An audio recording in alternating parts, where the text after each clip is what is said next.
Chers amis, Monsieur le Premier ministre,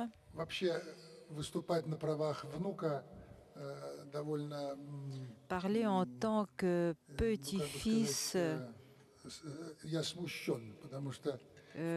c'est quelque chose qui rend extrêmement confus.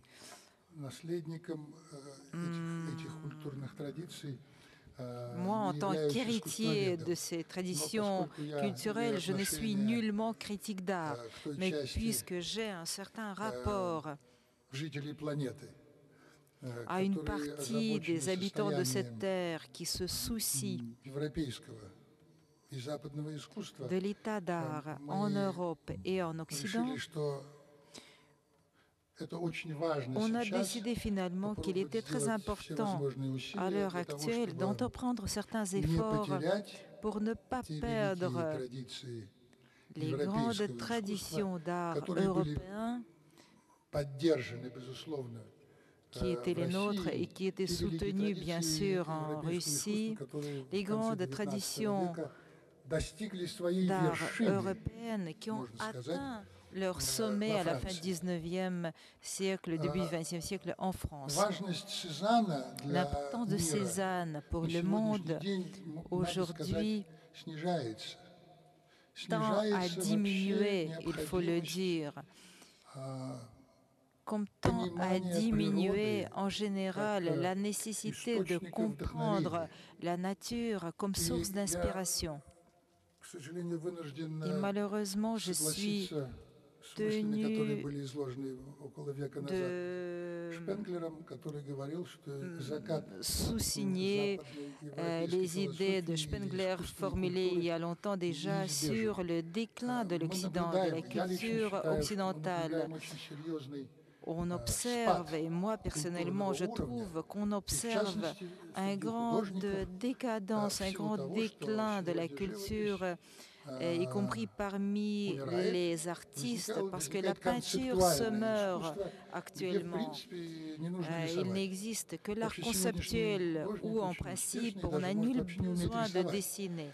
Et un artiste de grande renommée actuellement peut ne pas savoir dessiner, sans parler de la nécessité de savoir manier les pinceaux ou les couleurs, de ne pas pouvoir utiliser la théorie de Cézanne, ne pas pouvoir reproduire le monde à l'aide du pinceau et des couleurs. Je crois que ce processus se passe surtout dans la philosophie judéo-chrétienne. Récemment, j'ai parlé avec le ministre Avdeyev et on a justement pensé que probablement il y a actuellement deux grandes cultures qui ont de profondes racines. Je parle de l'Asie, de la Chine, de l'Inde, qui ont des racines millénaires. Et on se demande à quel point ces racines vont être affectées par l'érosion. Cette érosion qui touche maintenant l'art européen.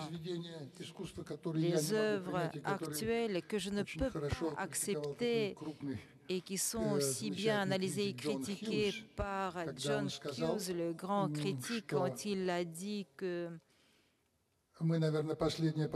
probablement on était la dernière génération des hommes qui viennent dans les musées pour admirer une œuvre d'art et non pas pour demander combien elle vaut. Les jeunes gens d'aujourd'hui sont très bien au courant des prix sur le marché. Et si c'est cher, donc ça doit être de l'art. Mais s'il s'agit d'un requin marinier, je suis très content parce que Tate Gallery a interdit, je crois il y a 2 ans, d'acheter de l'art actuel. Et ils ont dit que Turner ne nous a pas légué son héritage pour qu'on achète un tas d'ordures.